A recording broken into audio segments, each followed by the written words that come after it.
L'économie avec vous, Jean-Rémy Baudot. Et ce soir, vous n'êtes pas venu tout seul. Non, je suis venu avec des petites figurines. Oui, des petites figurines comme ça. Et vous allez voir, ça va ressembler à quelqu'un. C'est drôlement ressemblant, C'est une figurine. Mais je suis convaincue, c'est ça? Absolument. C'est une figurine. Et je vais vous raconter un peu l'histoire de ces figurines. C'était l'histoire de trois copains qui voulaient monter un business de figurines comme ça, en 3D, des figurines personnalisables. Là, par exemple, il y a moi avec un maillot de football BFM TV, très joli.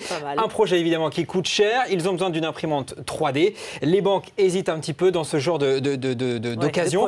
Ils ont finalement trouvé de l'argent. Et comment? Eh bien, via Internet, grâce à quelque chose de relativement nouveau, le prêt rémunéré entre particuliers sur Internet. Ce qui veut dire qu'un particulier peut prêter de l'argent via Internet. Oui, c'est ce qu'on appelle un financement participatif. Vous prêtez à des projets en fait qui vous tiennent à cœur. C'est vous qui choisissez. En gros, voilà le schéma.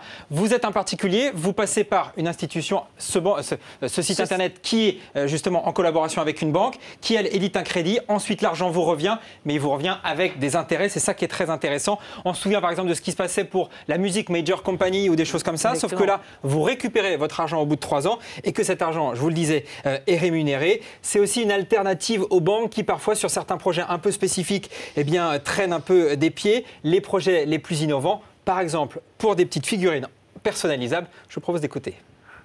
Vous avez besoin de 5 000 € pour un projet pas forcément facile à comprendre.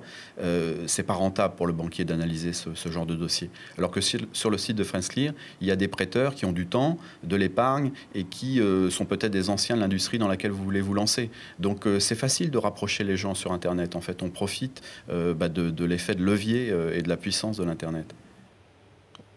Alors, Jean-Rémy, est-ce que c'est risqué ? Alors, le particulier, déjà, il ne prête pas à n'importe qui puisque c'est lui qui choisit le dossier, c'est lui qui choisit l'entrepreneur à qui il va prêter de l'argent. C'est du prêt entre particuliers. On ne finance pas une entreprise, on finance un particulier. Ça veut dire qu'en cas de problème, eh bien, le particulier, lui, il se retrouve, l'extrême, c'est il se retrouve en Banque de France. Donc ça, c'est pas évidemment quelque chose de bien. Et puis surtout, je vous le disais, c'est encadré par des banques qui vérifient notamment la solvabilité de l'entrepreneur. Voilà, donc un investissement n'est jamais sans risque, mais voilà ce nouveau type d'investissement par Internet entre particuliers. Relativement encadré, merci.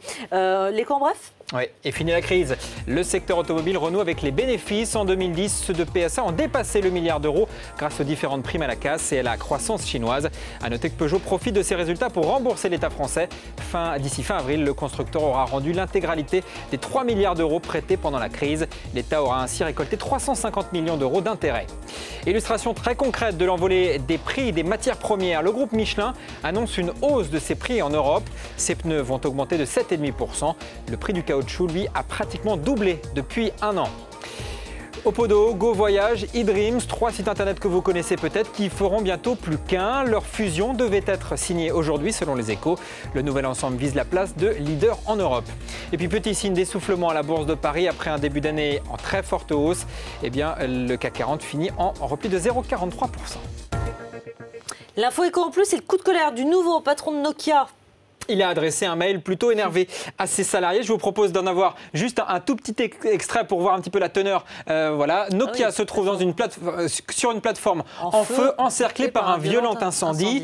Un vocabulaire guerrier pour évidemment illustrer les problèmes et la perte de marché actuellement de Nokia. Ça fait 2 ans que Nokia se fait distancer par Google ou encore Apple. Et selon le nouveau patron, Nokia a pris des années de retard. Il compte d'ailleurs prendre des décisions plutôt radicales.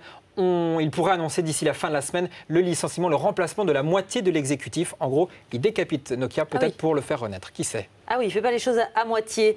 Merci beaucoup, Jean-Rémy. Je peux garder la Je vous en prie, gardez-la. Vous avez vu, sexy, hein? Sexy. Pourtant, ce n'est pas le cas sportif du tout à l'antenne. Ah oui, sportif très sportif. Voilà. On aime ça. Merci beaucoup, Jean-Rémy Baudot. Sympa le cadeau. Les titres à suivre.